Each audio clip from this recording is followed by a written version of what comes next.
y muy buenas tardes a todos. 7 partidos políticos han quedado legalizados ya esta mañana y se inscriben en el registro correspondiente del Ministerio de la Gobernación. Estas agrupaciones se habían acogido a la nueva normativa tras la supresión de la llamada ventanilla. Estos grupos que empiezan a jugar ya en el espectro político y a jugar legalmente son el Partido Socialista Obrero Español de Felipe González, Izquierda Democrática de Joaquín Ruiz Jiménez. Acaba de comenzar la carrera hacia las elecciones, las primeras elecciones democráticas que se celebran en España desde hace 41 años. El presidente Suárez ha aceptado las exigencias de la oposición, representada en la Comisión de los 9, y el Gobierno ha modificado, por decreto, las condiciones por las que los partidos, aún llamados asociaciones, pueden inscribirse legalmente como tales. Ya no es necesario contar con el permiso gubernamental. A partir de ahora, solo el Tribunal Supremo tendrá potestad para establecer si un partido vulnera o no la legalidad vigente. Y solo con el dictamen del Tribunal Supremo podrá el Gobierno denegar a un partido su inscripción en el registro. Y bueno, pues, adiós ayer, y cada uno a lo que hay que hacer. En el despoblado paisaje político español surge en pocas semanas una auténtica multitud de partidos. Son partidos de todos los tamaños, aunque no de todas las ideologías. La lucha por la democracia en nuestro país pasa hoy ineludiblemente por la lucha por la legalización de todos los partidos. La lucha por la legalización es hoy la piedra de toque, es hoy la línea divisoria que separa el campo de la democracia del campo del fascismo, el campo de la democracia del campo de la reforma. El Partido Comunista, por ejemplo, sigue estando fuera del terreno político legal, y con él todas las pequeñas formaciones que se sitúan a su izquierda. Pero la cuestión central, la piedra de toque que va a condicionar la credibilidad democrática del proceso de reforma política, es justamente el dilema de la legalización o no, antes de las elecciones, del Partido Comunista de España. Por eso la impaciencia de Santiago Carrillo aumenta. Y por eso los mensajes que el líder comunista envía al presidente Suárez a través de sus intermediarios secretos son cada vez más apremiantes. Pero Suárez necesita ganar tiempo. Y lo que le pide a Carrillo una y otra vez es que siga esperando. Le decía pues que esperase, que esto iba a cambiar, que iba a haber partidos políticos, que iba a haber una auténtica democracia, que ellos tendrían un papel, pero que esperase, que las cosas las tenía muy mal, que la posición del ejército era muy dura, exactamente, que no pasaban por casi nada y que le pedía paciencia. Es decir, yo era un portador de una petición de paciencia. ¿Y ellos? Hombre, ellos iban perdiendo la paciencia.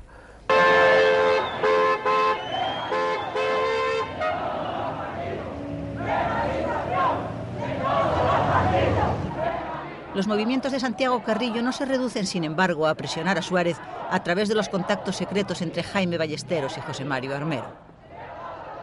El 11 de febrero, el Partido Comunista solicita en el Ministerio de la Gobernación su inscripción en el registro de partidos políticos.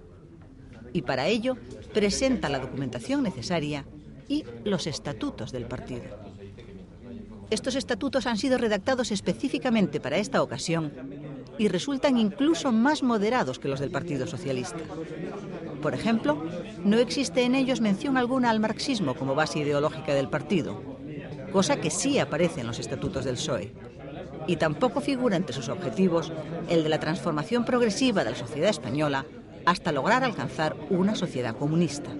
Los objetivos declarados en estos estatutos del Partido Comunista son, entre otros, la reconciliación nacional que asiente las bases de una convivencia pacífica entre los españoles y el establecimiento de una democracia auténticamente representativa.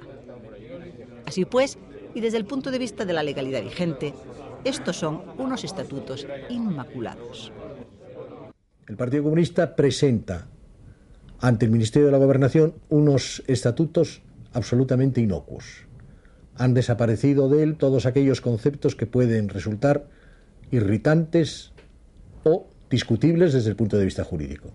el gobierno, con los antecedentes que existen en el Ministerio de la Gobernación sobre el Partido Comunista, remite todo al Tribunal Supremo, porque se necesitaba, para la buena marcha de las cosas, que el Tribunal Supremo estimase que aquellos estatutos eran perfectamente válidos, que aquellos estatutos permitían la legalización del Partido Comunista. Lo que el gobierno intenta es que el Tribunal Supremo comparta de algún modo con él la enorme responsabilidad política de legalizar o no legalizar a los comunistas. El dictamen del alto tribunal, piensa el gobierno, va a resultarle de una gran ayuda. Es para Televisión de México. Señores, ¿ustedes pertenecen o tienen alguna predilección? Para la Televisión de México. ¿Por algún partido político? No, nada. Político. Soy muy viejo para esta. Muy viejo. ¿En esta predilección o pertenece usted a algún partido político ya en España? Nada. ¿Por qué no? Porque, en fin, hasta ahora no ha habido partidos políticos aquí, no soy ningún partido político. Yo, por supuesto, tengo alguna predilección política, ¿no? Pero no pertenezco a ningún partido político. No pertenezco a ningún partido político porque la perplejidad en que nos encontramos la mayor parte de los españoles exige una clarificación sobre el programa de cada uno de los partidos. Yo generalmente soy un poco centrista, digamos, pero necesito conocer un poco a fondo cuáles son los programas que todavía no ha llegado, ninguno de ellos. Yo no tengo nada, no. ¿Por qué no? ¿Eh? ¿Por qué no? Porque no entiendo nada de nada. Este apoliticismo aparente de los españoles encubre en realidad su temor a manifestar públicamente sus preferencias políticas. Pero, por ejemplo, en las encuestas de opinión manejadas por el gobierno, el número de ciudadanos favorables a la legalización del Partido Comunista va aumentando poco a poco. A comienzos del mes de marzo, el 40% de los ciudadanos ya se manifiesta favorable a la legalización del PC. El 25% se muestra en contra y el resto no opina. Vale, gracias.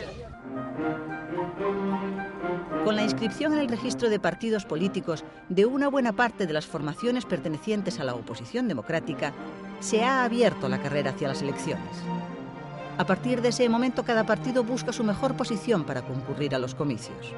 La unidad de la oposición está definitivamente quebrada y Suárez puede permitirse el lujo de poner condiciones para recibir a sus representantes. Suárez pone la condición de que yo no vaya en las delegaciones. No vaya. Y hay una reunión de la Comisión de los 10 donde se produce una discusión bastante conflictiva. Porque hay otros miembros, o otro miembro, yo creo que se puede decir ahora, que es Felipe González, que dice que si no va a la comisión, él va a negociar con el gobierno. El líder comunista va a intentar lograr por sí mismo lo que ya no espera lograr por la presión del resto de los partidos: la legalización del PC antes de las elecciones. Carrillo necesita imperiosamente hablar con el presidente del gobierno y presiona hasta el límite para conseguirlo.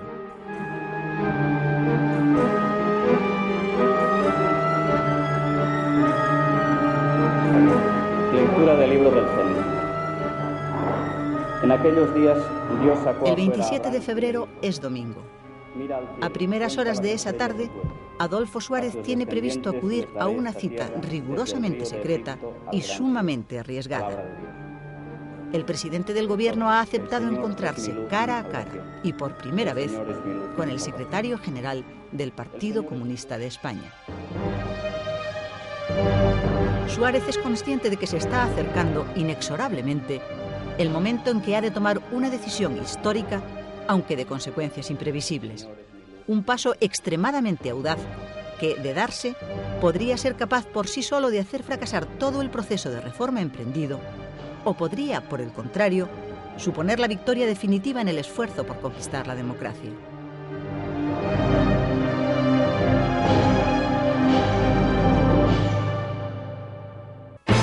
Pasadas las 4 de la tarde, Suárez, acompañado de Armero, sale del Palacio de la Moncloa a bordo de un coche no oficial conducido por un policía de la máxima confianza.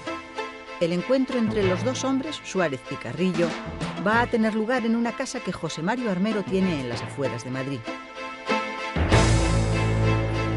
Mientras tanto, mi mujer recoge a Santiago Carrillo con unas instrucciones muy concretas, a las que yo le digo a mi mujer que si es seguida, que no siga, que no continúe. Por cierto que mi hijo sale de casa en coche al mismo tiempo y la mujer de Armero se inquieta porque piensa que vienen siguiéndonos, pero no, luego se convence de que no. Y sin saber yo dónde iba a celebrarse la entrevista, me llevan a casa de Armero.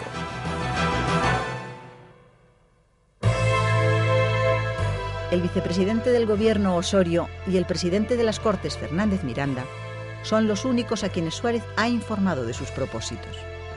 Ambos consideran que el peligro político al que se expone Suárez es enorme y por lo tanto intentan disuadirle, aunque sin éxito. Es indudable que el riesgo que en ese momento está corriendo el presidente del gobierno es muy grande. Si la noticia de su entrevista con Carrillo llega a oídos de ciertos círculos de poder, podría estallar un escándalo mayúsculo que desmontaría radicalmente sus planes. Pero el presidente del gobierno ha decidido seguir adelante. Cuenta con el apoyo del rey. Cuando Adolfo Suárez llega a casa de Armero, Santiago Carrillo ya le está esperando. A los pocos minutos de estar en casa de Armero, a los 10 minutos, aparece Suárez. Y la verdad es que Suárez me saluda como si nos conociéramos de toda la vida. Fue cordialísimo. Se saludan. Creo que la frase que le dice Adolfo Suárez a Santiago Carrillo es: ¿cuántas horas de sueño me ha quitado usted?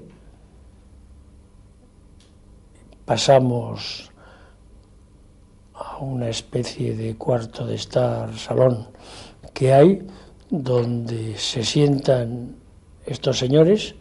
Yo digo que si me quedo o me marcho, me dicen los dos que tienen mucho interés en que yo esté todo el tiempo, y estoy todo el tiempo, que son como 7 horas, ¿no?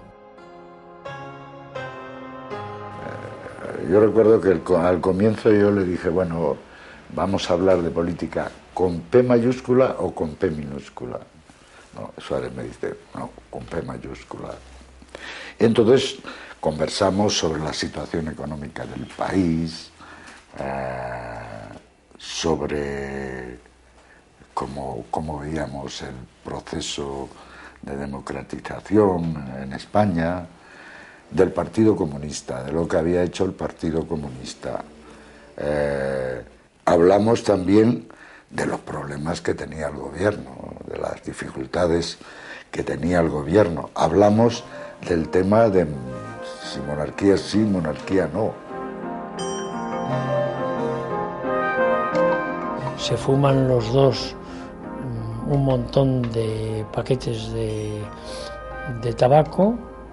Mi mujer ha preparado allí algo para tomar, pero no toman nada, no prueban absolutamente nada, y existe un pequeño incidente, y es que suena el teléfono, ese teléfono de una casa que está cerrada, y suena el teléfono, y yo me levanto para cogerlo, para ver quién ha llamado y demás.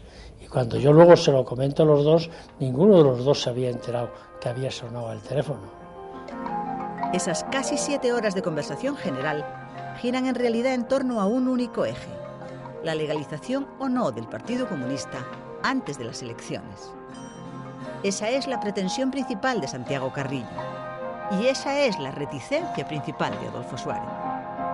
Suárez me proponía que fuéramos a las elecciones como independientes. Mi respuesta fue negativa. Yo le dije, mire usted, si no nos legalizan, nosotros montamos colegios electorales a las puertas y decimos a la gente que vote en esos colegios y que no voten los otros. Y bueno, eso no va a cambiar mucho las cosas, pero ante Europa eso ya no van a ser unas elecciones democráticas, y cada uno tenía conciencia de su papel importante en aquel momento. Uno era el jefe del gobierno, el otro era el secretario general de un partido que, si no entraba dentro de la legalidad, probablemente hubiera estropeado el tinglao, ¿no?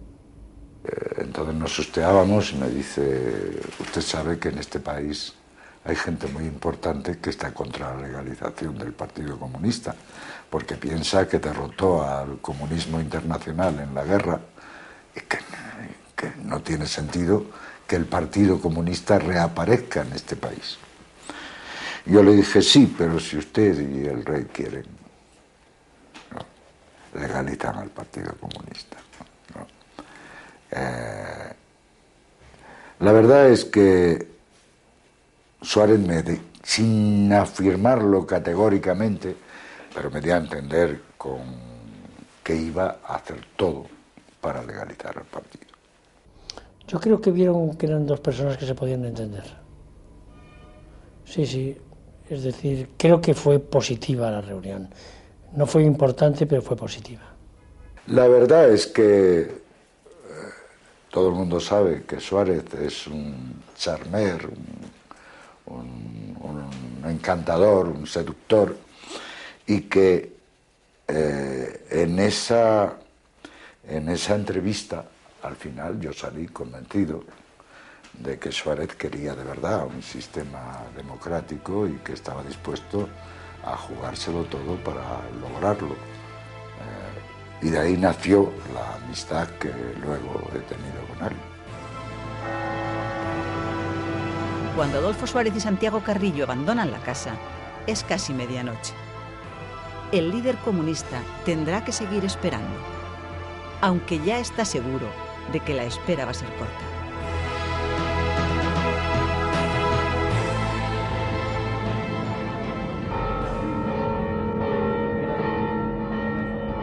Al día siguiente, lunes, se celebra en el Escorial el funeral por los reyes de España. Asisten a la ceremonia las más altas autoridades del Estado. Adolfo Suárez aprovecha los minutos previos a la llegada de los reyes para informar someramente al presidente de las Cortes y del Consejo del Reino de su entrevista la noche anterior con Santiago Carrillo.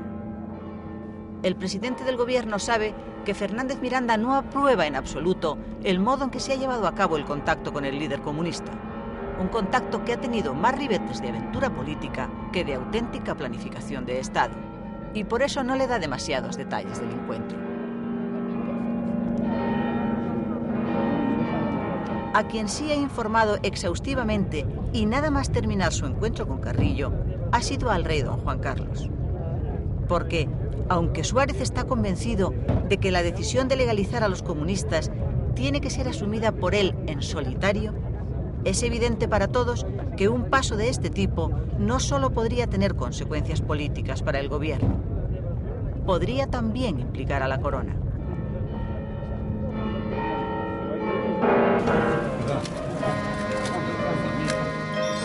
Los dos líderes más importantes del llamado eurocomunismo, el francés Georges Marchais y el italiano Enrico Berlinguer, se reúnen en Madrid junto a Santiago Carrillo en una cumbre eurocomunista. La cumbre ha sido autorizada como una reunión privada, pero provoca un enorme revuelo en los medios periodísticos españoles y extranjeros. Yo creo que interpreto la opinión de mis camaradas, y si no ellos me corregirán, diciendo que nuestra reunión no es un desafío contra nadie. Que nosotros, contra lo que dice ciertos comentarios de prensa, no nos definimos por una posición negativa ante nadie. La cumbre eurocomunista no es un desafío, entre otras cosas porque ha sido autorizada por el propio presidente Suárez en su entrevista secreta. Pero de lo que no hay duda es de que la presencia en Madrid junto a Carrillo de los dos líderes eurocomunistas es un claro y rotundo espaldarazo internacional a la legalización del Partido Comunista de España. Lo mismo que en el resto de Europa, el Partido Comunista será reconocido y legalizado en nuestro país. Todavía no existe un compromiso claro de Suárez en este sentido, pero lo que sí existe es la certeza de que Carrillo se está ganando, golpe a golpe, la legalización. ¿Qué son unas elecciones generales? ¿Para qué sirven? ¿Cómo funcionan? ¿Qué pasa después de unas elecciones? Para votar bien, usted necesita ver claro. Guías electorales Avance. 12 títulos con información imparcial y objetiva. Adquiera su ejemplar cada miércoles en kioscos y librerías. Guías electorales Avance. Libros que ayudan a votar. Aunque en España quedan todavía cuestiones muy importantes por resolver, los obstáculos que se interponen en el camino hacia la democracia se van sorteando poco a poco.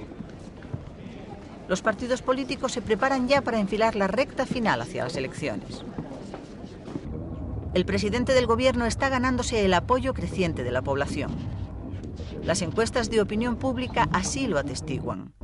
Y sin embargo, el presidente del gobierno no tiene un partido con el cual concurrir a las elecciones de junio. Él ha sido nombrado por el rey, pero carece de una sólida organización política que le respalde. El Partido Popular, fundado por José María de Areilza y al que se han venido sumando distintas pequeñas formaciones de la derecha civilizada, es la formación política de centro que parece contar con la máxima aceptación popular. Y este va a ser precisamente el campo político sobre el que se va a posar Adolfo Suárez para concurrir a las futuras elecciones. Pero prescindiendo de su fundador, de José María de Areilza. Creemos que engarzamos con una de las grandes posibilidades que tiene en el futuro de nuestro país esa gran alianza democrática, como yo personalmente preferiría denominar nuestra coalición de centro. No somos moderados, ni somos medias tintas. Somos una auténtica alternativa para el futuro político de nuestro país. Unas horas antes de que dé comienzo en Madrid el primer congreso del Partido Popular, el gobierno envía a sus dirigentes un primer mensaje contundente. Esta formación centrista podría conseguir todo el apoyo del gobierno para las futuras elecciones, pero con una condición: que Areilza renuncie a ser su presidente. El encargado de transmitir este mensaje al propio José María de Areilza es el número 2 del Partido Popular, Pío Cabanillas. Entonces empezó dando vueltas, como buen gallego, dando vueltas con las manos, diciéndome: tengo que decir una cosa muy desagradable, tengo que decir una cosa desagradable a mi mejor amigo, al hombre que mejor se ha portado conmigo siempre, pero es un encargo que tengo que hacértelo llegar. Pues tú me dirás. Ha habido una llamada del gobierno, concretamente del Anderino de la Villa, lo digo porque fue así, en que nos ha dicho que hay que evitar a todo trance que el presidente del Partido Popular sea don José María Areilza. El comité político en su primera sesión se ha organizado de la siguiente manera.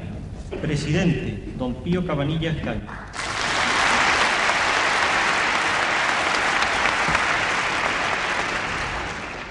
Vicepresidente primero, don José María de Areilza.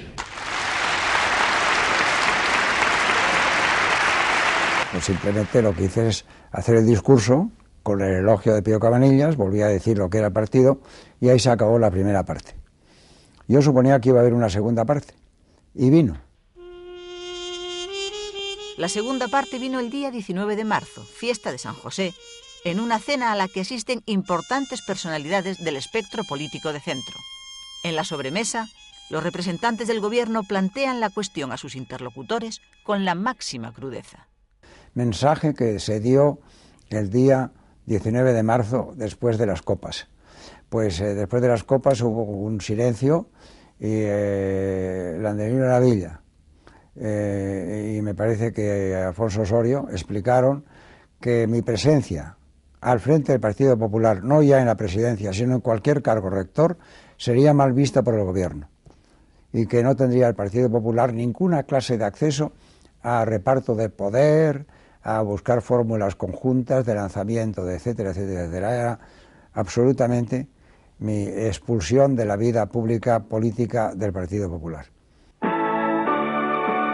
Con José María de Areilza retirado de la primera fila de la vida política, se neutraliza a uno de los pocos pesos pesados que podrían hacer sombra a Adolfo Suárez en el momento de las elecciones.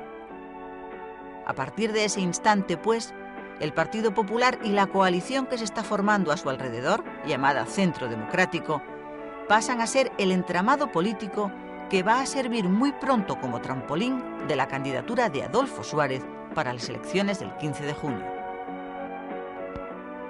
¿Es usted de Cebreros? Sí, señor, yo soy de Cebreros. ¿Conoce al presidente? Pues claro que le conozco. ¿Jugué con él?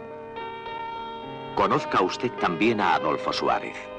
Fotografías inéditas, momentos trascendentales y humanos de su vida. Conózcale. Faltan tan solo 3 meses para las elecciones, pero ya el gobierno ha desarrollado una intensa actividad reformadora de las leyes del antiguo régimen. En enero empezó a trabajar en la preparación de la ley electoral por la que habrán de regirse los próximos comicios del mes de junio. En febrero, el gobierno aprueba por decreto ley la incompatibilidad de los miembros de las Fuerzas Armadas con cualquier tipo de actividad política o sindical. La disposición prohíbe a los militares incluso la expresión pública de opiniones relacionadas con estos aspectos. En caso contrario, deberán solicitar el pase a la situación de retirado, es decir, renunciar a su carrera. En marzo, el gobierno aprueba un decreto ley por el que se concede un nuevo indulto. Las nuevas medidas de gracia afectan sobre todo a los presos pertenecientes a ETA. El gobierno busca con ello lograr una cierta pacificación en el País Vasco en las vísperas electorales. Los presos de ETA excarcelados son recibidos en sus pueblos como auténticos héroes.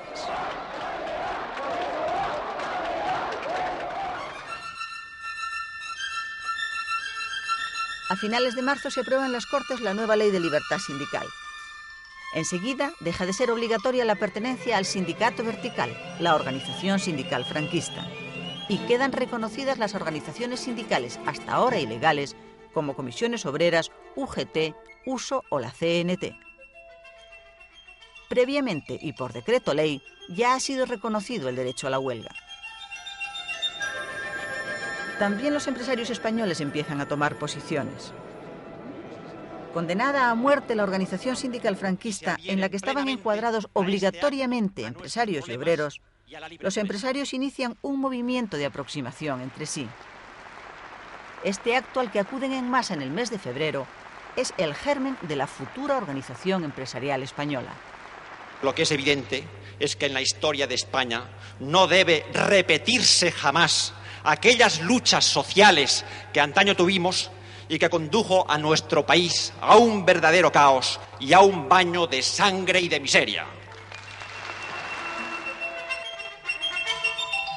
El día 1 de abril, precisamente en la fecha en que el franquismo conmemora su victoria en la guerra civil sobre las fuerzas republicanas, el gobierno suprime por decreto ley la Secretaría General del Movimiento. Con esta medida queda disuelta la organización que fue la base política en la que se sustentó el franquismo durante toda su existencia. Y a continuación, se da la orden de desmontar de la fachada del edificio del movimiento en la madrileña calle de Alcalá el yugo y las flechas, el símbolo del régimen que imperó en España durante casi 40 años.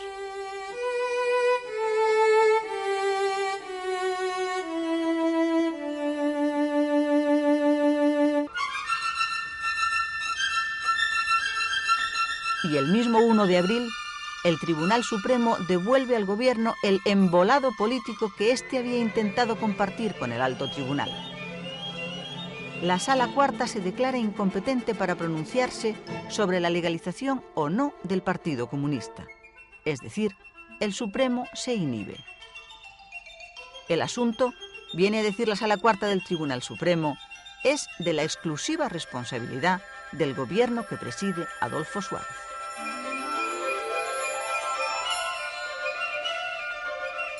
Comienza la Semana Santa. Los españoles se marchan de vacaciones y los miembros del gobierno también.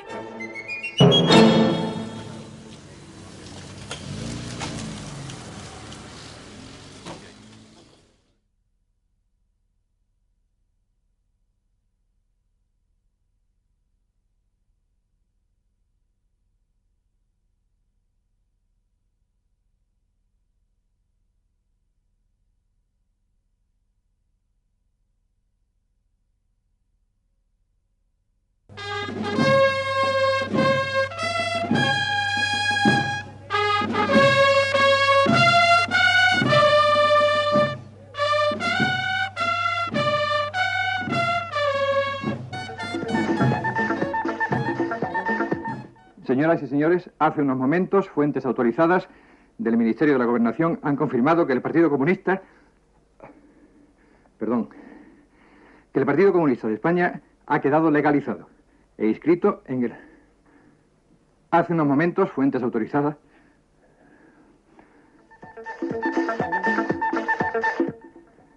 Ya con total serenidad y después de haber subido unas escaleras muy largas y corriendo, leemos la noticia que nos acaba de facilitar ahora mismo el Ministerio de la Gobernación.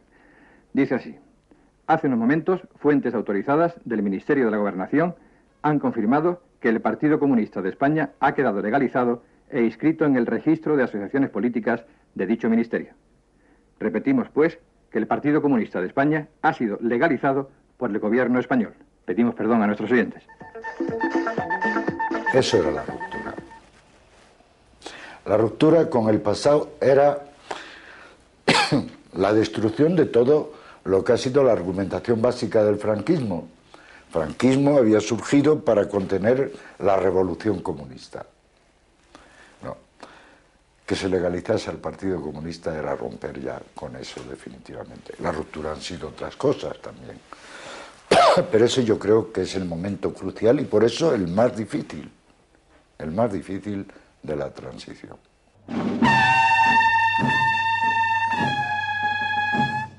El 9 de abril de 1977, sábado santo, el presidente del gobierno, Adolfo Suárez, corta de un tajo los pocos lazos que pudieran vincular todavía su proyecto de reforma política al pasado régimen franquista. La noticia de la legalización del Partido Comunista coge por sorpresa no solo a todos los ciudadanos, sino a casi todos los miembros del gobierno, que no estaban enterados de la operación. Adolfo Suárez ha decidido asumir en solitario y rodeado de muy pocos de los suyos esta decisión, que tiene gravísimos riesgos políticos. Aunque cuenta con un apoyo esencial, el apoyo del rey. ¿Que el rey estaba enterado? Sí estaba enterado. Que el rey estaba convencido de que era necesaria la legalización del Partido Comunista. Yo también estoy convencido.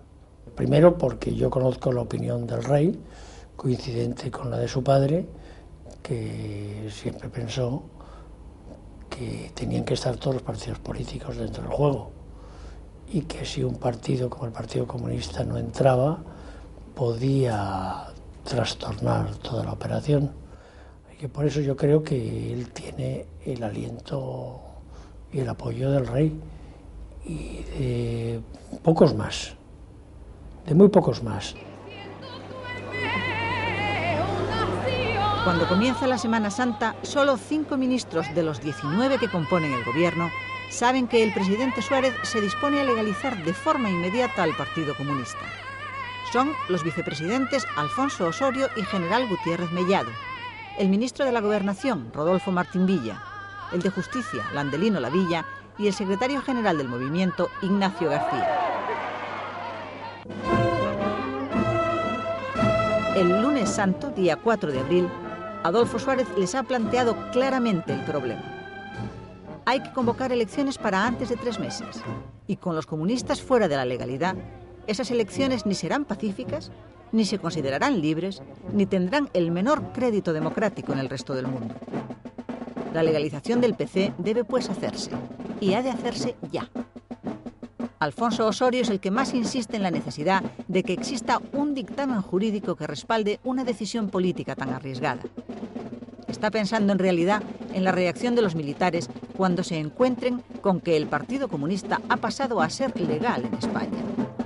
El ejército es siempre muy respetuoso con la aplicación de las leyes. Cuando existe un dictamen jurídico que respalda una determinada decisión, pueden no compartirlo, pero lo acatan siempre. Por eso, a la hora de legalizar el Partido Comunista, el informe jurídico adecuado era absolutamente necesario para que se pensase y se creyese que la legalidad no se había violado. El general Gutiérrez Mellado asume por su parte la responsabilidad de ponerse en contacto con los ministros militares cuando llegue el momento para que la noticia no les coja desprevenidos.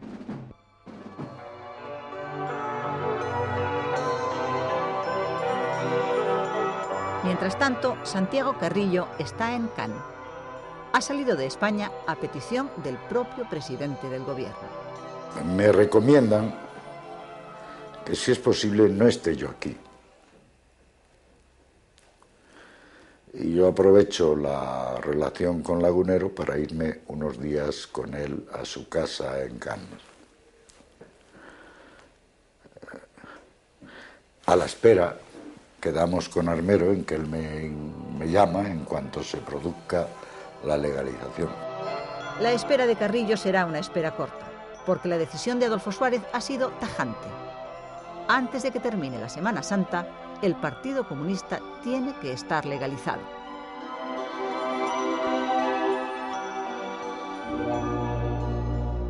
A partir de ahí, el presidente del gobierno y los pocos ministros que le acompañaron en la operación actúan con extraordinaria rapidez.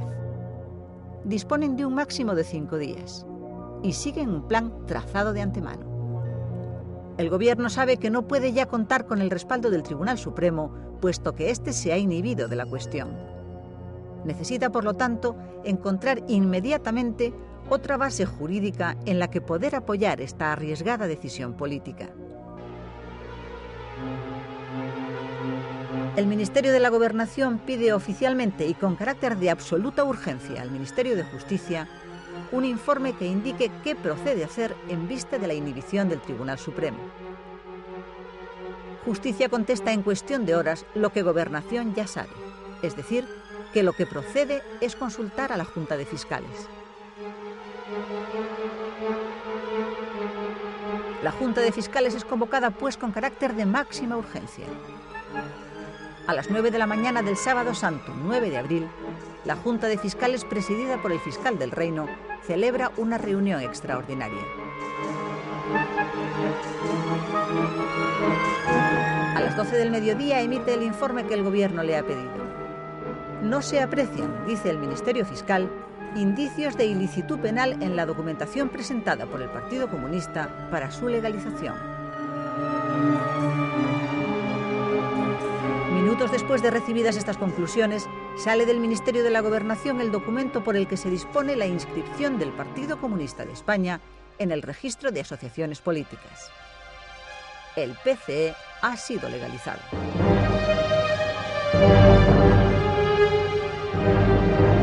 A la 1 de la tarde, José Mario Armero es autorizado por Adolfo Suárez para dar la noticia a Santiago Carrillo.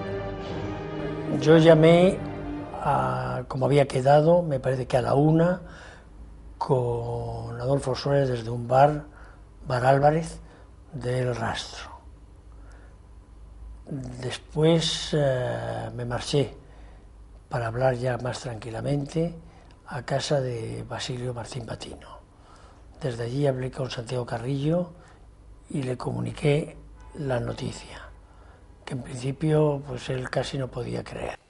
Era un momento extraordinariamente emocionante, pero para los que habíamos seguido el proceso ese de cerca, ya no era tan emocionante porque era algo que esperábamos y había sido mucho más emocionante el proceso en sí, los episodios, que la misma legalización.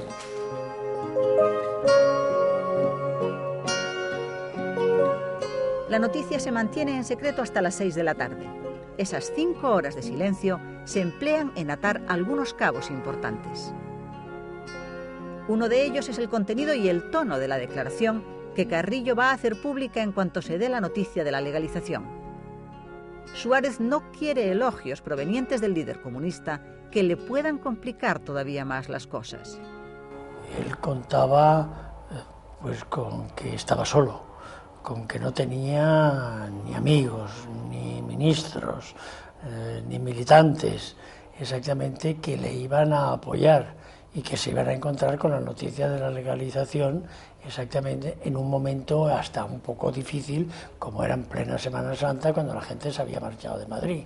Es decir, temía la reacción y era lógico, era humano temer la reacción. Habían pactado, habían acordado que en el momento de la legalización, por eso digo que estaba ya acordado la legalización, que Santiago tenía que hacer una declaración pública en la que poco menos que se metía con Suárez, diciendo que era anticomunista. Cuando él lo había comentado, lo comentó conmigo, yo le dije, hombre, Santiago, yo creo que al pueblo español eso no le va a gustar. Es un acto de desagradecimiento. Joder, si el jefe del gobierno que te legaliza, tú te metes con él, van a decir, pero este hombre, ¿quién es? Pues vaya un sentido del agradecimiento que tiene. Y él me dijo, sí, pero si es que me lo ha pedido el propio Suárez y dentro del acuerdo está el que yo le haga esa declaración. Santiago Carrillo estuvo muy fácil, es decir, hizo la declaración de acuerdo con lo que yo le pedía, que era más conveniente. Él comprendía que yo estaba en Madrid, que yo estaba en medio del juego y que lo que yo pedía pues que tenía que ser razonable, ¿no? Santiago Carrillo aceptó hacer la declaración, que tampoco iba en contra de esos principios. Yo sabía que si le daba un abrazo a Suárez en ese momento era el abrazo del oso, es decir, iba a agravar todavía más sus dificultades. Y sabía también que si emitía una reserva sobre Suárez, en el fondo eso le iba a ayudar. La situación es esa nómala. El secretario del Partido Comunista, que le acaban de legalizar, se mete con el jefe del gobierno, que le ha legalizado a petición del jefe de gobierno.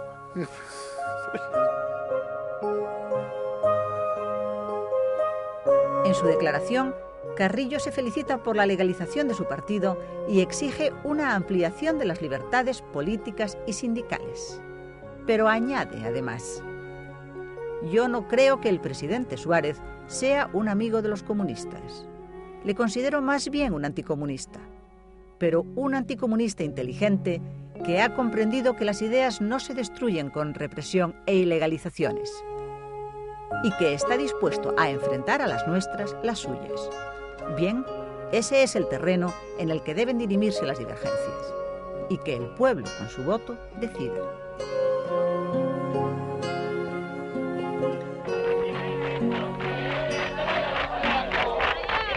Esa noche del Sábado Santo, las calles semivacías de las grandes ciudades españolas acogen la discretísima celebración que hacen en público los militantes comunistas. Pero es que también la discreción había sido pactada. Y Armero, de parte de Suárez, nos había dicho que si como consecuencia de la legalización se creaba en la calle una situación de desorden, con banderas rojas, con la Internacional, eso podía dar pretexto al ejército para intervenir.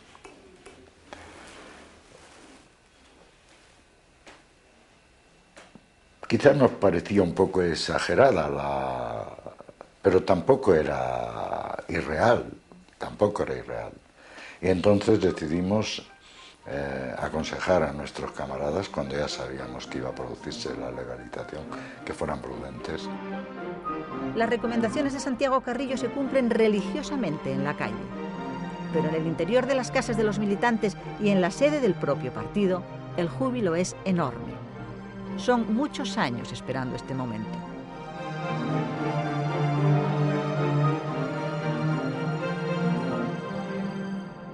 Quizá alguna gente se pueda extrañar de hasta qué punto estábamos preparados para ese periodo, pero es que ese periodo habíamos estado pensándole años, imaginándole durante años, más o menos como pasó. Quien estaba menos preparada era la sociedad española en su conjunto, a la que la noticia de la legalización del PC causa un impacto enorme. Pero menos preparadas aún estaban las Fuerzas Armadas, donde, como algunos se temían, se reacciona con una indignación casi incontenible. Los militares recuerdan en aquel momento las palabras de Suárez cuando, a comienzos de septiembre, vino a asegurarles que el PC quedaría fuera de la ley en España. El presidente del gobierno, piensan muchos de ellos, les ha traicionado.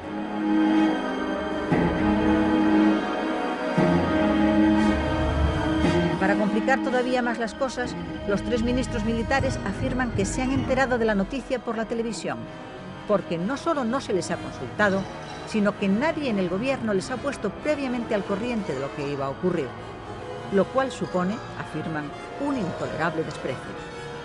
El general Gutiérrez Mellado sostiene, por el contrario, que sí habló personalmente con cada uno de ellos para advertirles de la inminente legalización del PC. En un momento determinado me llamó el presidente del gobierno y me dijo que se estaba pendiente de la contestación de una autoridad judicial para tratar de legalizar este partido. Me pidió que hablara con los ministros militares y les informara de este tema. Así lo hice y hablé con los tres, señalándoles que si necesitaban alguna aclaración, el presidente del gobierno los recibiría en el acto para, con todo el tiempo que quisieran, explicarles el asunto. Dos de los ministros no me hicieron ningún comentario y un tercero me preguntó qué autoridad judicial, a lo cual le contesté que no lo sabía, pero que precisamente era una de las soluciones que había dado el presidente, que hablaran con él. Gutiérrez Mellado afirmó que había comunicado a los ministros militares que se iba a legalizar de inmediato el Partido Comunista. Estos lo negaban.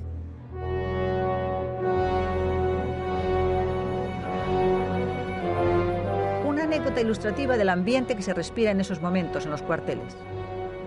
En aquellos días, en la Capitanía General de Madrid, se celebra una reunión convocada por el capitán general Gómez de Salazar a petición del jefe de la División Acorazada Brunete, general Milans del Bosch. Asisten todos los altos mandos de la Capitanía. En la reunión, el general Milans sostiene ante sus compañeros que Suárez ha quebrantado su palabra de honor. Declara que no acepta a un jefe de gobierno sin honor y advierte que en España se están reproduciendo los momentos que desembocaron en la Guerra Civil de 1936. Alguno de los presentes plantea entonces la posibilidad de una intervención militar.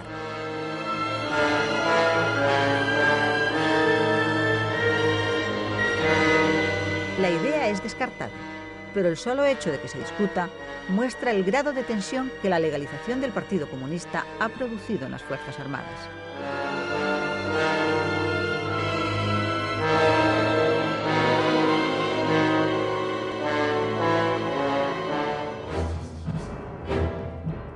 La crisis estalla con toda su gravedad el lunes día 11. El ministro de Marina, almirante Pita da Veiga, dimite de forma irrevocable. Y según se desprende de su carta de dimisión, ninguno de los almirantes en activo aceptará sustituirlo, porque ninguno desea formar parte de ese gobierno. Aquella mañana hablo yo con Adolfo Suárez. Se encuentra en una situación difícil porque no tiene posibilidad de sustituir al ministro de Marina. Nadie quiere ser, y entonces Adolfo Suárez me dice que hay dos posibilidades. Una, nombrar a un almirante retirado, que se llamaba Perry, ¿no?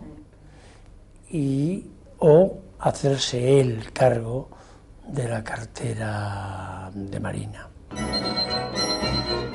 Si Adolfo Suárez se hubiera decidido entonces a asumir la cartera de Marina, la brecha abierta entre el gobierno y las Fuerzas Armadas se habría hecho dramáticamente insalvable. Durante aquellas horas de tensión, la estabilidad política del país se tambalea muy seriamente. Y de nuevo, la transición política corre el peligro de irse a pique. José Mario Armero habla con Teodulfo Lagunero y le describe la situación en términos muy crudos. Estaba preocupadísimo y me dijo muy seriamente, me dijo: Teodulfo, la situación es horrorosa, la situación es delicadísima, delicadísima. Hay que apoyar al rey, hay que apoyar a Suárez. Suárez está en una situación violentísima, su cabeza no vale un duro. Teodulfo me dijo: te lo digo no en sentido figurado, su cabeza físicamente no vale un duro. Suárez puede caer, a Suárez le pueden matar y la situación es delicadísima. Hay que apoyar al gobierno y hay que apoyar al rey y es delicadísimo. Yo también lo considero uno de los momentos más difíciles de Adolfo Suárez. Mientras tanto, Santiago Carrillo, el líder del Partido Comunista recién legalizado, vuela hacia Madrid. El gobierno ha intentado evitarlo, pero no lo ha conseguido. Ni siquiera ha logrado que Carrillo opte por dirigirse a Barcelona. Cuando estábamos esperando pues embarcar en el avión, se acercaron a Santiago y le dijeron que tenían un mensaje oficial del gobierno español para pedirle que no fuese en ese avión a Madrid porque su vida corría sumo peligro. Estaban esperándole para matarle en el aeropuerto de Madrid, de Barajas.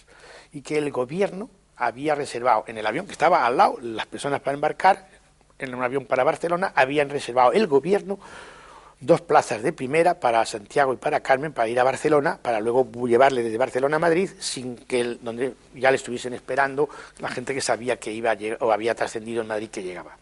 El gobierno ha dado el paso más difícil, que es legalizarnos. Bueno, pues que me proteja en Madrid. Yo voy a Madrid, no voy a Barcelona, no quiero entrar dando vueltas.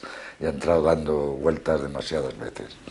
Y efectivamente vine a Madrid y al pie del avión había una furgoneta de la policía que me sacó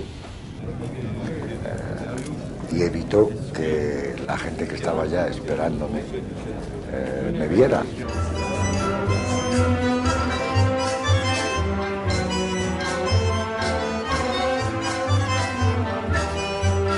Durante toda la jornada de ese agitado lunes de Pascua, en el gobierno se busca febrilmente a un almirante que, aunque esté en la reserva, tenga un brillante historial y sea hombre de prestigio entre sus compañeros de armas.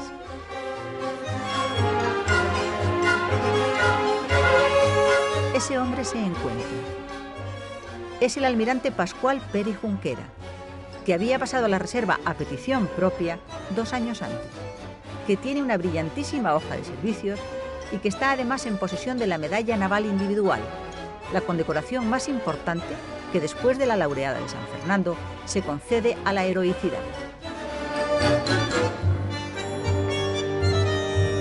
A pesar de las difíciles circunstancias en las que se le ofrece, el almirante Pascual Peri acepta en privado y verbalmente aquella misma noche hacerse cargo del Ministerio de Marina.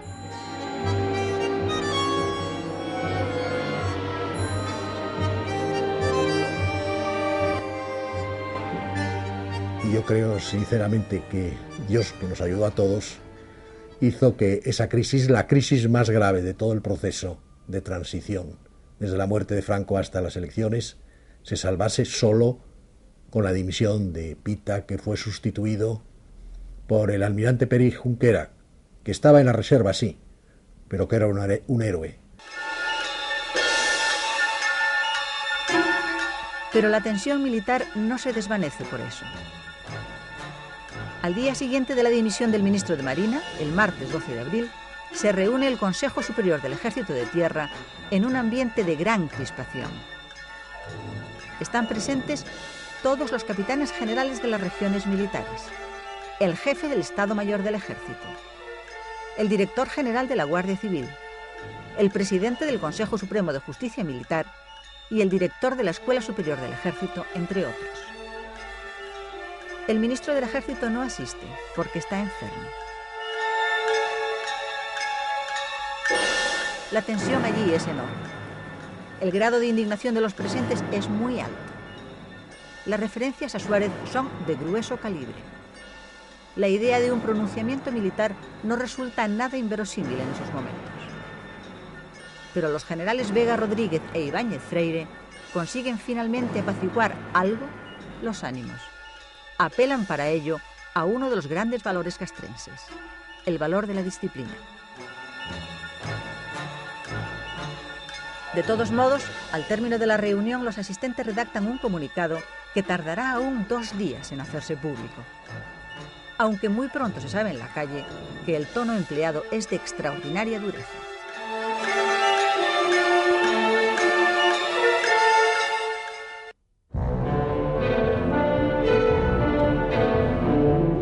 Jueves 14 de abril. Ese día, aniversario de la proclamación de la Segunda República, el Comité Central del Partido Comunista celebra en un local del centro de Madrid su primera sesión plenaria en la legalidad. El momento político para celebrar una reunión así resulta particularmente delicado, pero se convierte en explosivo en cuanto se hace pública la nota redactada por el Consejo Superior del Ejército. De esa nota circula una versión oficial y una oficiosa, más dura aún que la primera. Pero de las dos se deducen tres cosas. Una, el rechazo profundísimo del ejército a la medida tomada por el gobierno de legalizar el Partido Comunista. 2. La aceptación disciplinada del hecho consumado, en consideración sobre todo a intereses nacionales superiores. Y 3. El recordatorio más explícito en la nota oficiosa, más velado en la nota oficial, de que el ejército está dispuesto a defender con todos los medios a su alcance la unidad de la patria, el honor a la bandera y el prestigio y la dignidad de las Fuerzas Armadas. La declaración de los militares llega inmediatamente al pleno del Comité Central del Partido Comunista. Y poco después nos hacen llegar también la noticia de que no hay ninguna garantía de que el Comité Central pueda terminar normalmente. Que los militares están muy indignados y que no saben qué puede pasar. En un bar, situado frente al local en que se reúnen los dirigentes comunistas, está apostado José Mario Armero, enviado del presidente del gobierno. Está esperando a que se le transmitan la respuesta que da Santiago Carrillo a una perentoria petición que le acaba de hacer Adolfo Suárez. Esto es, que la cúpula comunista haga allí mismo y en aquel momento, sin más dilaciones, el reconocimiento formal de todo lo que el ejército cree que está en peligro con la legalización del PC. Ahí pido concretamente el tema de la aceptación de la bandera, el tema de aceptación de la monarquía y reconocer en algún sitio que están de acuerdo con la unidad de España. Transcurre la segunda jornada de la reunión del Comité Central cuando Santiago Carrillo interviene de pronto y ante el estupor de los asistentes dice esto: nos encontramos en la reunión más difícil que hayamos tenido hasta hoy desde la guerra.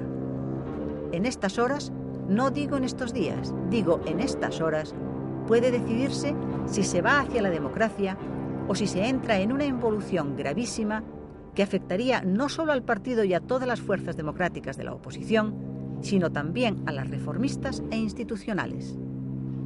Creo que no dramatizo, dice Carrillo. Digo en este minuto lo que hay. Tras esta dramática intervención, Santiago Carrillo expone los hechos. Se produce un brevísimo debate y después el Comité Central del Partido Comunista aprueba casi por unanimidad y en medio del estupor de casi todos las peticiones hechas por Adolfo Suárez, una detrás de otra.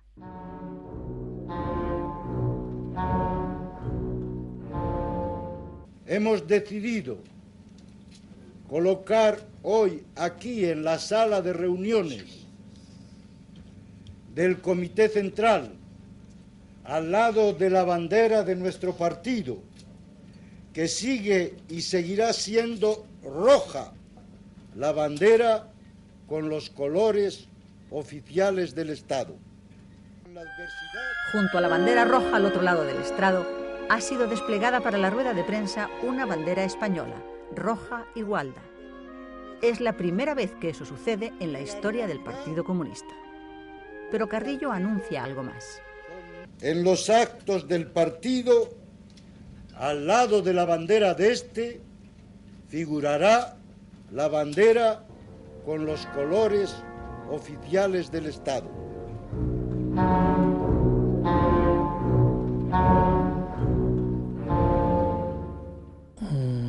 Yo estoy en aquel bar, me recuerdo que viene Jaime Ballesteros para comunicarme que ha sido aceptado.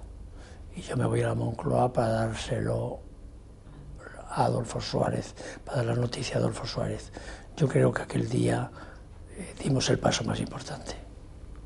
Hubo en ese momento, incluso en el Partido Socialista, gentes que nos criticaron, que dijeron que cedíamos, que al final todo el mundo pues hizo lo mismo, ¿no? ¿Por qué? Porque no íbamos a hacer otra guerra civil para cambiar los colores de la bandera. Viernes 15 de abril. La crisis de gobierno abierta tras la dimisión del almirante Pita de Veiga queda cerrada. A las 10 de esa mañana, el almirante Peri Junquera jura ante el rey su cargo como nuevo ministro de Marina. Juro desempeñar el cargo de ministro de Marina con absoluta lealtad al rey, así como guardar secreto de las deliberaciones. La tensión en el seno de las Fuerzas Armadas no ha desaparecido, ni mucho menos. Pero con este nombramiento, el presidente del gobierno ha demostrado a todos su firme determinación de no dar un solo paso atrás, de no ceder a una sola de las presiones.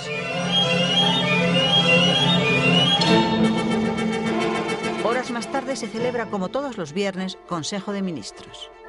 Asiste ya a él el nuevo ministro de Marina, que ni siquiera ha tenido tiempo todavía de ir a tomar posesión de su cargo en el ministerio. Pero es que este es un Consejo de Ministros especialmente importante. Ese día, el gobierno convoca elecciones generales para el 15 de junio. Las primeras elecciones generales libres y democráticas de los últimos 40 años.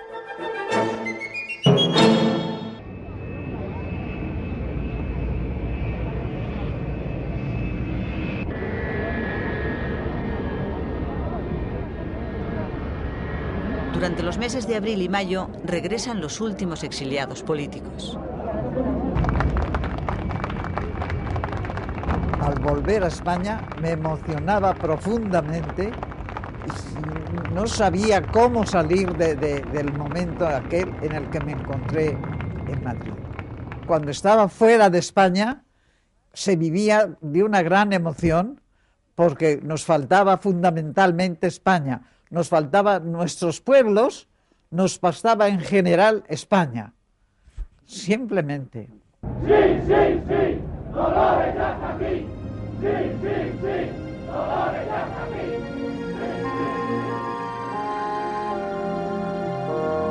Rafael Alberti, María Teresa León, Federica Montseny y otros muchos hombres y mujeres que se destacaron en la defensa de la República y en su oposición radical al franquismo, regresan a una España que está a punto de alcanzar la meta de la democracia.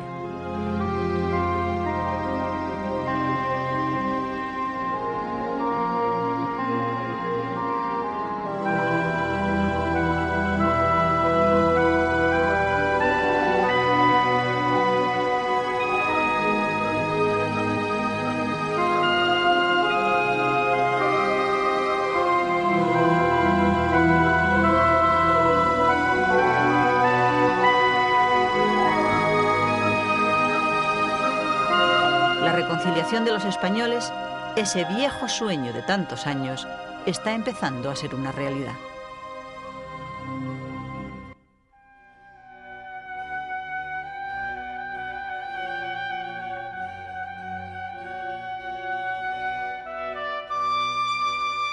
...14 de mayo... Los condes de Barcelona salen de Estoril. Viajan hacia Madrid en el avión de la Casa del Rey, don Juan Carlos. Don Juan de Borbón, que sigue siendo el legítimo titular de los derechos históricos a la corona de España y el jefe de la dinastía, va a renunciar en un acto público a todos sus derechos en favor de su hijo. El conde de Barcelona ya había enviado poco tiempo después de la muerte de Franco un mensaje a don Juan Carlos por el que le hacía saber su voluntad de cederle todos sus derechos.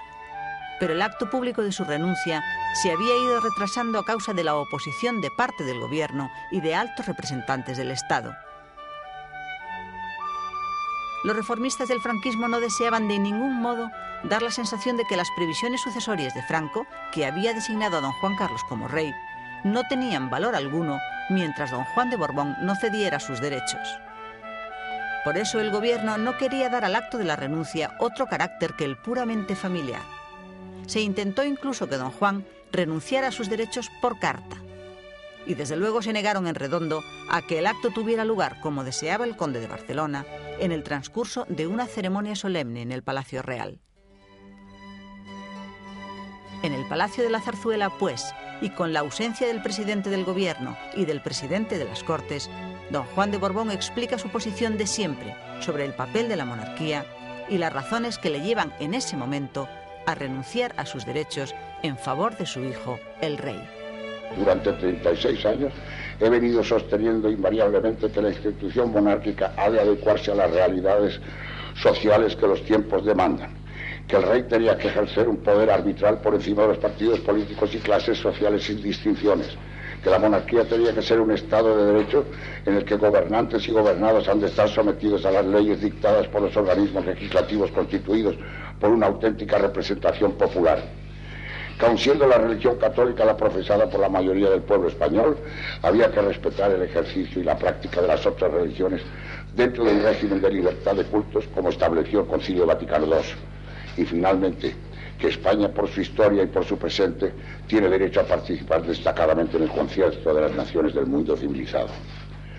No siempre mi pensamiento político llegó exactamente a conocimiento de los españoles, a pesar de haber estado en todo momento presidido por el mejor deseo de servir a España. También sobre mi persona y sobre la monarquía se vertieron toda clase de juicios adversos, pero hoy veo con satisfacción que el tiempo las está rectificando. Por todo ello, instaurada y consolidada la monarquía en la persona de mi hijo y heredero don Juan Carlos, que las primeras singladuras de su reinado ha encontrado la aquiescencia popular claramente manifestada y que en el orden internacional abre nuevos caminos para la patria, creo llegado el momento de entregarle el legado histórico que heredé y en consecuencia ofrezco a mi patria la renuncia de los derechos históricos de la monarquía española, sus títulos, privilegios y la jefatura de la familia y Casa Real de España que recibí de mi padre, el rey Alfonso XIII, deseando conservar para mí y usar como hasta ahora el título de conde de Barcelona. En virtud de esta mi renuncia, sucede la plenitud de los derechos dinásticos como rey de España, mi padre el rey Alfonso XIII, mi hijo y heredero, el rey don Juan Carlos I. Majestad, por España, todo por España. ¡Viva España! ¡Viva el rey!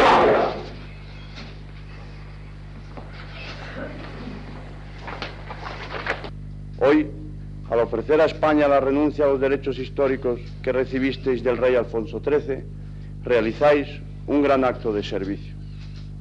Como hijo, me emociona profundamente.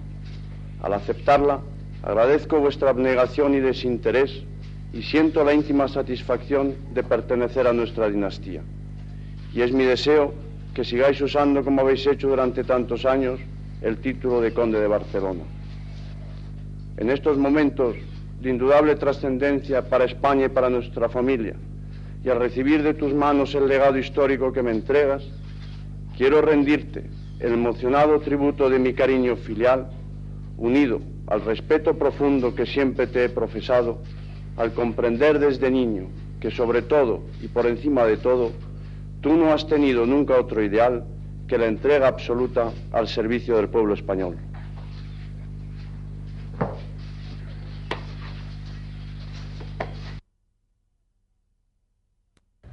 Acudid esta mañana a las 12 al Cine Ideal a escuchar las alternativas políticas que nos ofrecerán los candidatos al Congreso después de casi 40 años de obligado silencio. 22 de mayo. Comienza la campaña electoral.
A continuación, y como término de la campaña electoral, intervendrán a través de Televisión Española los 9 partidos y coaliciones que han presentado candidaturas en 25 o más distritos electorales.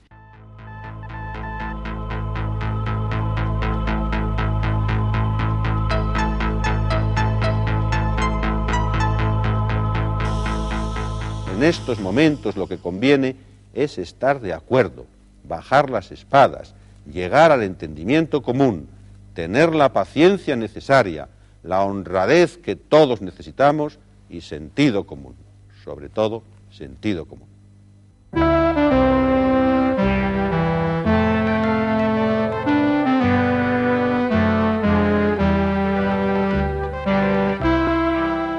Lo que los comunistas queremos de todo corazón es que en España no vuelva a haber una nueva guerra civil. Que se destierre la violencia de las prácticas políticas.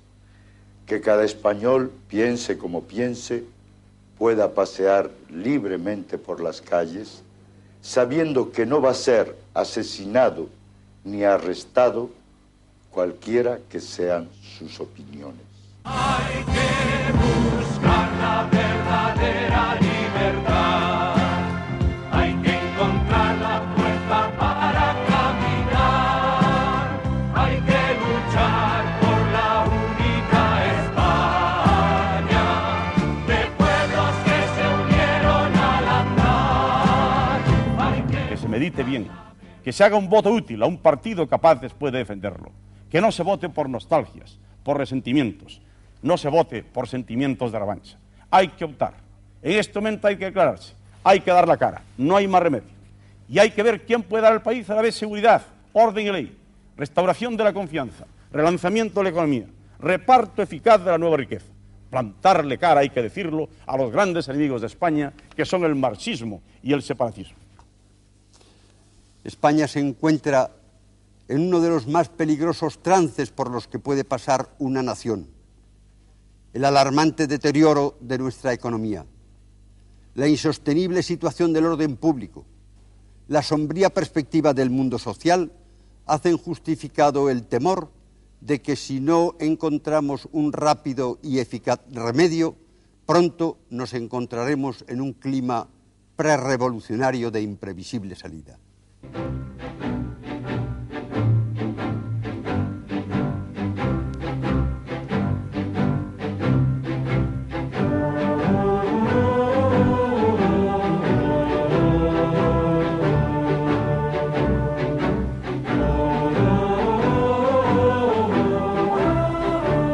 Queremos cambiar la sociedad y queremos cambiarla al ritmo que el pueblo marque, porque nuestro partido es un partido del pueblo, para el pueblo y que nace del pueblo. Queremos remover las bases de la injusticia y podemos hacerlo. Podemos hacerlo con el esfuerzo consciente de todos los ciudadanos y lo vamos a realizar. Vamos a conseguir cambiar esta sociedad hacia una sociedad libre, hacia una sociedad justa, hacia una sociedad cada vez más igualitaria. Vota Centro, vota Suárez, vota Libertad. La vía segura a la democracia. Creo modestamente que en esta nueva hora de España y al pedirles su voto, no traigo mis papeles en blanco ni soy una incógnita. Prometimos devolverle la soberanía al pueblo español y mañana la ejerce. Prometimos normalizar nuestra vida política, gestionar la transición en paz, construir la democracia desde la legalidad y creemos que con las lógicas de eficiencias lo hemos conseguido. Prometimos que todas las familias políticas pudieran tener un lugar en las Cortes y el miércoles pueden lograrlo. Pienso que ya está ordenado el mapa político español y se puede comenzar a construir sobre él. Esta España, que ya es políticamente de todos, debe comenzar a serlo también en lo social, en lo económico y en lo cultural. Hemos sacado adelante la reforma política. Ahora debemos llevar adelante las demás reformas que este gran país y este gran pueblo necesitan. A ello les convoco. No les llamo a la comodidad, sino al esfuerzo y al trabajo para hacer una España mejor. Vamos a soportar sacrificios, esta es la verdad, pero los soportaremos todos, sin una sola excepción. Con la asistencia de ustedes, desde la normalidad que estamos alcanzando, desde la moderación que nos inspira, desde el diálogo con todos los grupos y partidos, creo que seremos capaces de consolidar definitiva y firmemente una monarquía democrática capaz de dar respuesta realista a los problemas que nos acucian. Ese es, señoras y señores, nuestro nuevo horizonte. Y para eso les pido y solicito su voto. Muchas gracias.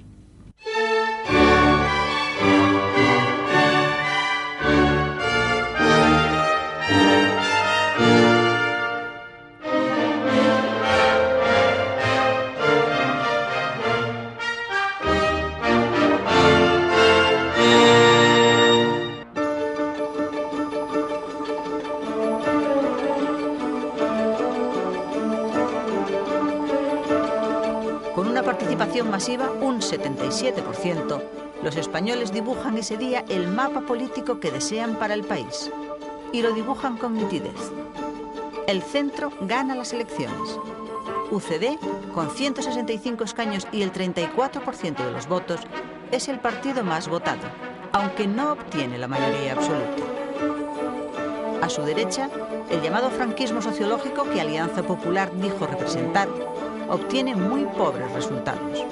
Un 8% de los votos tan solo, 16 escaños. La ultraderecha, el llamado búnker, es literalmente barrido del mapa. 0 escaños, 0% de los votos. Y ningún escaño tampoco, para sorpresa de todos, la democracia cristiana de Gil Robles y Ruiz Jiménez. Entre la izquierda, el gran vencedor es el Partido Socialista Obrero Español renovado. Con un 29% de los votos y 118 escaños, es el segundo partido más votado en el país. A su izquierda, pero a una gran distancia, el Partido Comunista de España, la única formación comunista que consigue representación parlamentaria. Sus resultados, sin embargo, han quedado muy por debajo de sus esperanzas. Un 9% de los votos, 9 escaños. Y finalmente la presencia testimonial del Partido Socialista Popular de don Enrique Tierno Galván, un 4% de los votos y 6 escaños. En las comunidades autónomas, el Partido Nacionalista Vasco se instala como la primera fuerza del País Vasco. Y la coalición nacionalista catalana se asienta en Cataluña como segunda fuerza, por detrás del Partido Socialista. Los españoles, pues, han votado por la moderación. Pero lo más importante es que han votado en las primeras elecciones democráticas y libres de los últimos 40 años.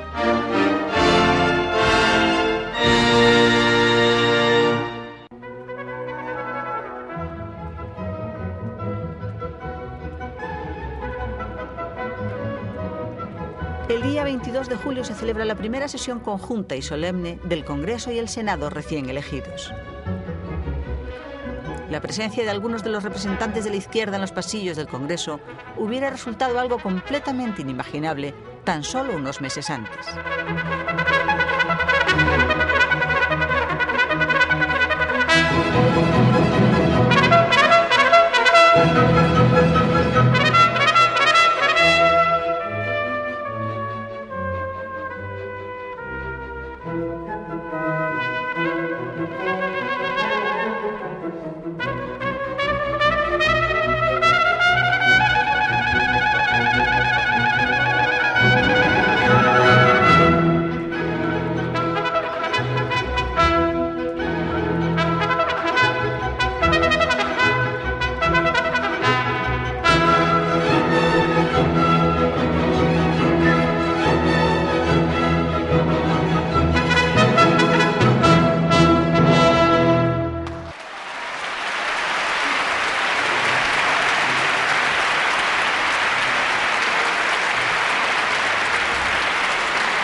Entre su discurso de hoy y el pronunciado por don Juan Carlos de Borbón en su primera intervención como rey ante las Cortes franquistas, han pasado tan solo 20 meses. Este solemne acto de hoy tiene una significación histórica muy concreta: el reconocimiento de la soberanía del pueblo español. El camino recorrido hasta el día de hoy no ha sido ni fácil ni sencillo. pero ha resultado posible por la sensata madurez del pueblo español, por sus deseos de armonía, por el realismo y la capacidad de evolución de los líderes que hoy están sentados en este pleno, y por la favorable actitud de los altos órganos del Estado para asumir las exigencias sociales. La Corona, después de las últimas elecciones legislativas, se siente satisfecha al comprobar la forma en que se van logrando los fines que no hace mucho tiempo formuló. Hemos conseguido que las instituciones den cabida en su seno a todas aquellas opciones que cuentan con respaldo en la sociedad española. No voy, por supuesto, a exaltar ahora el esfuerzo que nos permitió llegar a esta meta, pero sí quiero decirles que entre todos hemos construido los cimientos de una estructura sólida para la convivencia en libertad, justicia y paz.